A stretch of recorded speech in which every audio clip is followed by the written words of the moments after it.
Bismillahirrahmanirrahim. Elhamdülillahi Rabbil alemin. Esselatu vesselamu ala eşrefil enbiyai vel mürselin. Nebine Muhammed ve ala alihi ve sahbihi ecma'in ve ba'd. Esselamu aleyküm ve rahmetullahi ve berekatuhu. Aziz din kardeşlerim, aziz tesirciler. Bugünkü mevzumuz pek mühim bir mevzudur. Ve bu Şaban ayının fazilet hakkında laf edeceğimiz bugün inşallah. Lakin hepimizge bilmek gerek ki Allah Subhanahu ve Teala cennet kapılarını açıp ve cennetke getirgen yollarını көрсетті. Ve bu yollarını Allah Subhanahu ve Teala yengil etti.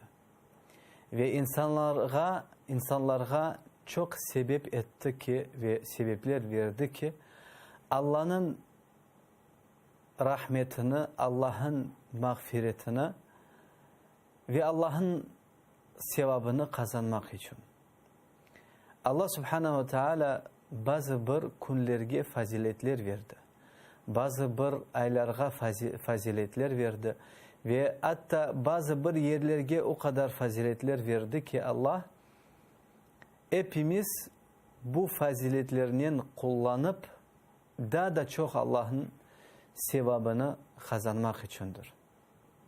Misal için Ramazan ayı bizge kele ve az günler kaldı. Ve en güzel Allah'ın aylarlardandır bu Ramazan ayıdır.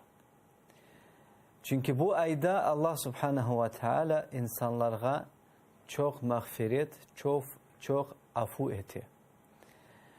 Ve misal için Mekke ve Medine ve Kuds camilerin etraflarda ve ozunun camilerde Allah Subhanahu ve Teala çok ibadetlerin sevaplarını daha da çok yazar. Ve bu sebeptir, bu yerler ve bu vakitler sebeptir Allah bizim dualarımızı ve bizim itaatlarımızı daha da kabul etsin ve tez kabul etsin. Ve biz şimdi Şaban ayındadırız ve bu ayın hakkında Peygamberimiz Muhammed sallallahu aleyhi ve sellem hadislerde onun olğan faziletlerini aytıp geçti. Lakin çok insanlar bu faziletlerini bilmeyler ve kullanmaylar. Bir hadiste Peygamberimiz Muhammed sallallahu aleyhi ve sellem böyle degen: İnsanlar bu ayın gafletke düşüreyler. Yani bu ayını bilmeyler. Lakin bu ayda Allah Subhanahu ve Teala Allah'a bütün insanların amelleri kötüreli. Lakin ben severim ki ve ben isteyirim ki benim amellerim Allah'a kötürülgen vakit ben orazalayı olup, orazayı tutup ve orazalı insan olup isteyirim ki. Peygamberimiz Muhammed sallallahu aleyhi ve sellem bu hadiste bizlerge körsete ki bu ayın faziletleri var. Ve en güzel faziletidir Allah Subhanahu ve Teala bu ayının içinde Allah'a bütün insanların amelleri kötüreli. Lakin bu tekim değildir. Peygamberimiz Muhammed sallallahu aleyhi ve sellem peygamber olup yarın ya da bugün ben Allah'a kötürülgen vakit benim amellerim ve Allah'a nasıl haber gelecek, ben nasıl ahvalda dururum ki, bunu Peygamberimiz Muhammed sallallahu aleyhi ve sellem bakıp korup istedi ki orazalı olmaya. Ve bunun maksadıdır Allah Subhanahu ve Teala daima Allah'a insanların amelleri kötüreli. Ve Peygamberimiz Muhammed sallallahu aleyhi ve sellem bu vakitlerde daima vakit oraza tutaydı. Çünkü Allah'ın o günü Allah'a haber onun hakkı için nasıl gelecek bunu düşünüyordu Peygamberimiz. Onun için biz de Müslüman olup daima her vakit özümüzün soracağımız Allah'a götürülgen vakit bizim amellerimiz Allah'a götürülgen vakit nasıl Allah'a haber gelecek? Biz nasıl ahvalda edik? Çünkü Peygamberimiz Muhammed sallallahu aleyhi ve sellem hadiste böyle dedi. Üç vakit var ki o üç vakitlerde Allah subhanahu ve teala ona bütün insanların amelleri götürüyor. Birinci bu en sabah ve en akşamdır. Allah'a ameller götürüyor. Bir hadiste Peygamberimiz Muhammed sallallahu aleyhi ve sellem dedi ki sizin ardınızdan daima her vakit melekler geliyor. Yani siz sabah tursanız sabah melekler sizge geliyor ve akşam melekleriniz sizden gidiyor. Ve akşam olsa akşam melekler geliyor ve sabah melekler sizi bırakıp gidiyorlar. Ve bu melekler sizlerini bırakıp gitken son Allah'a gelip Allah onlardan sonra lakin Allah onlardan da çok bilir. Lakin sonra Allah siz benim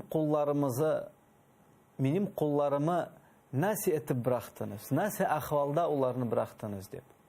Ve melekler deyirler ey Allah'ım biz geldik onlar namaz kılalar. Biz onlarını bıraktık gittik onlarda namazlarını kılalar. Bunun manasıdır. Melekler sabah geliyor. İnsan sabah namaza tursa melekler geliyor. Ve o vakit gelgen vakit melekler insanı namaz okup vakitte yani ona geliyorlar ve onu koruyorlar bu insan namazını kıla. Son öğle namazdan son ikindi namazga akşam melekler geliyor. Ve akşam melekler gelgen vakit insan ikindi namazını kıla. Ve sabah gelgen melekler onu ikindi namazını kılgan vakitte bırakıp gidiyorlar. Ve bu melekler Allah'a gelip deyirler ey Allah'ım biz bu kulunu bu insanı geldik sabah namazda o namazını kıla. Son onu bırakıp gitken vakit o gene de namazını kıla. Öyle haber daima Allah'a melekler getirirler. Böyle haber namaz kılgan insanlar hakkında Allah subhanahu wa ta'ala haberlerini alır. Lakin insan namazlarını kılmasa melekler ne diyecekler Allah'a? Biz geldik bu insan yoklay, biz gittik bu insan namazlarını kılmay. Böyle Allah'a her vakit daima melekler haberler getirirler. Son ikinci vakit Allah subhanahu ve teala ertesi gününde ve cuma akşam günlerinde Peygamberimiz Muhammed sallallahu aleyhi ve sellem o rozalarını tutar idi. Ve bu günlerde Allah subhanahu ve teala'ga insanların amelleri götürülüyor. Ve üçüncü vakit bu Şaban ayındadır. Ve onun için aziz din kardeşlerim biz şimdi Şaban ayındadırmız ve bu vakit pek mühim vakittir. Çünkü insan bu Şaban ayında o rozalarını tutup Ramazan ayına özüsünü hazırlay. Ve Peygamberimiz Muhammed sallallahu aleyhi ve sellem bütün Şaban ayını o rozayı tutmadı. Lakin onun çoksu günlerini Peygamberimiz Muhammed sallallahu aleyhi ve sellem o rozayı tuttu. Da bir fazileti var. Ve bu fazilet pek mühimdir. Peygamberimiz Muhammed sallallahu aleyhi ve sellem dedi bu ayının ortası gününde ya da ortası gecede Allah Subhanahu ve Teala insanlara bakıp ve bütün insanlara afu eti. Bütün insanlarına afu eti ve onlara mağfiretini veri. Lakin tekim müşrik ve müşahin olgan insanlara Allah Subhanahu ve Teala mağfiret etmeyi ve onlarına afu etmeyi. Bu hadisin manasıdır. Allah Subhanahu ve Teala bu ayda insanın günahlarını bağışlayır. Lakin insan Allah'a tövbeyle istiğfar etip gelse. Lakin iki kısım bu insanlardan vardı.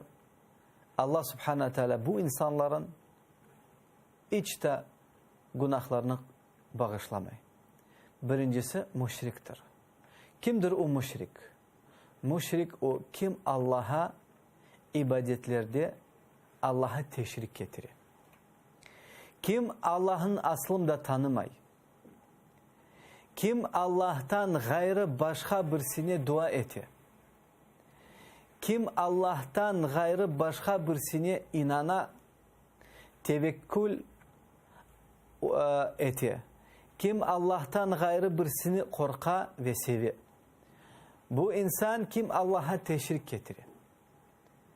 Bir misal getireyim sizlerge. Misal için insanın bir ihtiyacı var. İnsan misal için iş kıdıra ya da hastalandı ya da Allah'tan ölümlerge dua etip afu soray. Lakin bu insan Allah'tan bu şeylerini soramay. Misal için özüsüne bir put yapıp ona ibadet edip ondan soray.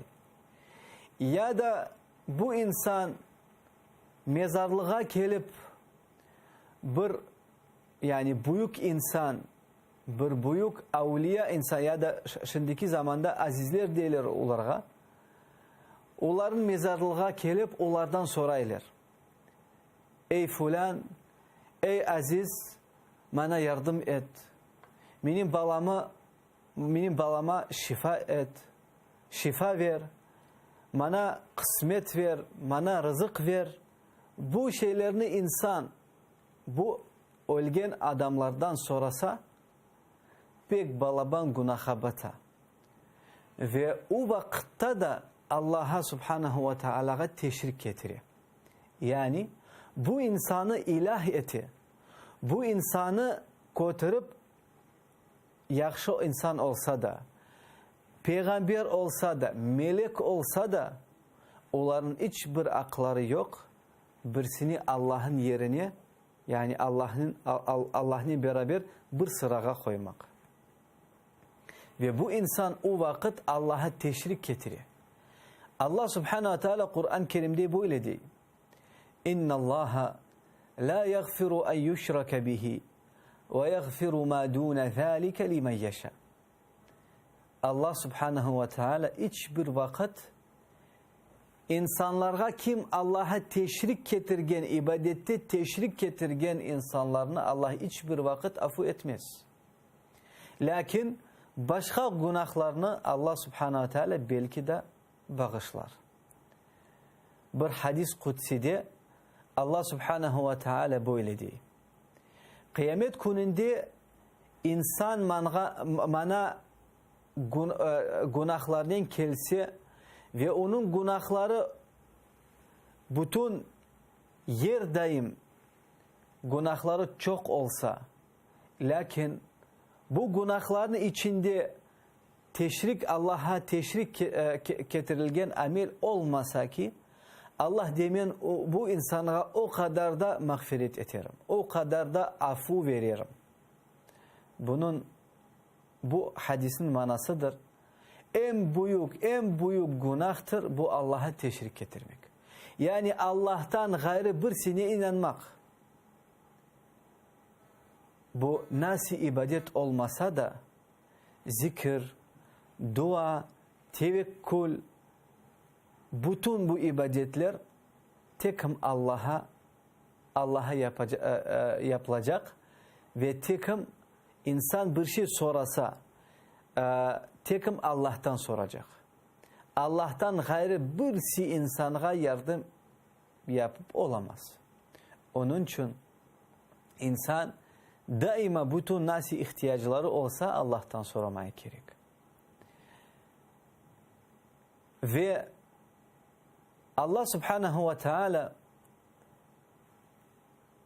Peygamberimizini sallallahu aleyhi ve sellem bu dünyaya getirip ona bir maksat verdi. Bütün insanları Allah'a ibadet etmek, davet etmek için. Yani la ilahe illallah tevhid olgan manasını bütün insanlara anlatırmak için. Ve insan bu tevhidini, bu ibadetini kaldırsa ve Allah'tan gayrı birisini ibadet etse, Allah'tan gayrı birisini inansa, Allah'tan gayrı birisini korksa ya da sevse, bu Allah'a teşrik getirmektir. Ve şeytan aslında insanlarını böyle aldatar. İnsan kimer vakit bir ihtiyacı ola, babası olmay, ya da fıkari insan, ya da hasta insan, ya da bazı bir başka problemaları var. Ve insana deyler var, o azizin mezarlığına ondan sonra o Allah'tan sen için sorar. Ve sen bu mukaddes yerge gelip balaban bir iş ibadet yaparsın. Ya da o yerge varıp bir kurban çal. Ya da varıp bu ölüm olgan insandan temiz insan olsa da, sahabi olsa da, bir alim olsa da, peygamber olsa da hiçbir vakit Allah'tan gayrı birisinden bir şey soramak olmay. Çünkü dua o pek balaban ve büyük ibadettir. Allah Subhanahu ve Teala Kur'an-ı Kerim'de diyor: وَإِذَا سَأَلَكَ عِبَادِي عَنِّي فَإِنِّي قَرِيبٌ اُجِيبُ دَعْوَةَ الدَّاعِ اِذَا دَعَنْ. Allah diyor: ey Muhammed, seni benim kullarım benim hakkı için sorasalar, yani Allah nerede sorasalar, ait. Allah yakındır ve dua etkenlerden dua etkenlerge Allah cevabını verir. Başka ayette Allah diyor: وَقَالَ رَبُّكُمُ دُعُونِ أَسْتَجِبْ لَكُمْ. Sizin Rabbiniz dedi ki, bana dua etin ve ben sizlerge cevap veririm. Bu ayetlerin manasıdır: Allah'tan gayrı birisinden bir şey soramak olmay ve dua etmek olmay. Soramak olmay manasıdır: tekim Allah vergen şeylerini soramak olmay. Misal için sağlık, mağfiret, kısmet, bu şeyler tekim Allah vermeye imkaniyeti var ve bu şeylerin tekim Allah'tan sorulacak. Bazı başka amellerini insanlardan soramak mümkündür. Misal için ot taşımak yardım, ya da arabayı itirmek yardım, ya da evini kurmak yardım. Bu insanların imkaniyetlerindendir ve bu şeylerini insanlardan soramak mümkün. Lakin hususi olan Allah'ın işlerindendir. Tekim Allah'tan sorulacak. Ve bir insan bilmeye gerek ki en büyük ve en balaban günahtır bu Allah'a teşrik getirmek. Ve ikinci kısım, ikinci insan bu müşahin olgan soyudur. Kimdir bu? Müşahin soyu bu kim özünün gönlünde ve özünün yürekte nefret ve bir hıyanetlik insanlara taşıyan insandır. Bu insanı Allah Subhanahu ve Teala bağışlamaz. Çünkü bu bütün olgan insanın içinde pis olgan niyetleri daima vakit insanlara zarar getirir. Ya da insanın yürekte başka bir Müslüman insana bir nefret olgan niyeti ya da nefret olgan şey yürekte olsa, bu insan bir temiz insan, temizli insan değildir. Çünkü bir hadiste Peygamberimizge sallallahu aleyhi ve sellem sahabeler Peygamberimizden soradılar, ey Peygamberimiz dediler. Nasıl yani en güzel insan, en yakışı insan nasıl insandır? Ve Peygamberimiz sallallahu aleyhi ve sellem dedi, kimin dili temizdir ve yüreği temizdir. Sahabeler dediler ki, ey Peygamberimiz, temiz olan dili insanı bilemiz, lakin temiz yürekli insan kimdir o? Peygamberimiz Muhammed sallallahu aleyhi ve sellem dedi, bu insan kaysi özünün yürekte başka bir insanlara yaramay şeylerini taşımay. Nefret, bir açuluf, bir hıyanetlik insanın içinde olmayan soydur. Ve bu hadisinin manasıdır. Allah subhanahu ve teala insanın amellerini iki kısmı böldü. Birinci kısım Allah'ın bağlı kısımdır. Yani insan korkacak ki o günahlardan kaysi Allah'ın hakkını ala. Misal için Allah'a teşrik getirmek bu en büyük balaban günahtır. Ve insan bu günahtan vazgeçecek. Ve ikinci kısım bu insanların bağlı günahlardır. Ve bu günahlardan da insan vazgeçecek. Çünkü insan Allah'tan soray ve Allah'tan daima istey Allah insanın günahlarını bağışlasın diye. Lakin Allah subhanahu teala insanın yüreğine bakar. Bu insanın yüreğine bir nefret, bir hıyanetlik, bir pis şeyler başka bir insanlara var mı ya da yok? Bu insanın yürekte öyle şeyler olsa Allah subhanahu teala insanın günahlarını bağışlamaz. Çünkü Peygamberimiz Muhammed sallallahu aleyhi ve sellem bir hadiste böyle dedi. Kim istey ki Allah subhanahu teala onun günahlarını bağışlasa, o'zi başka bir insanlarını bağışlamaya tırışsın. Yani sen isteysin ki Allah senin günahlarını bağışlasın deyip, lakin sen özün bu başka o yani insanlar sana yaramay şeylerini korsatken insanların sen onlarını bağışlaysın ya da yok. Şöyle ve bütün insanların amelleri onun özü için bağlıdır. Azizli kardeşlerim, bizim vaktimiz sonuna gele ve Allah'tan sorayım ve hepimizge tileyim ki Allah subhanahu ve teala bizlerini Kur'an-ı Kerim'ini öğretsin ve onu doğru anlamaya nasip etsin. Ve Allah subhanahu ve teala bütün Müslümanlara ölümlerge de günahlarını bağışlasın. Ve Allah'tan hepimizge sorayım ki bizlerini cennetke kirdirsin ve sizin sağlıklaşam Allah'a imanet olun ve Allah'ın rahmetinin daima olun. Ve sallallahu ala nebiyyina Muhammed ve ala alihi ve sahbihi ecmaîn. Selamun aleyküm.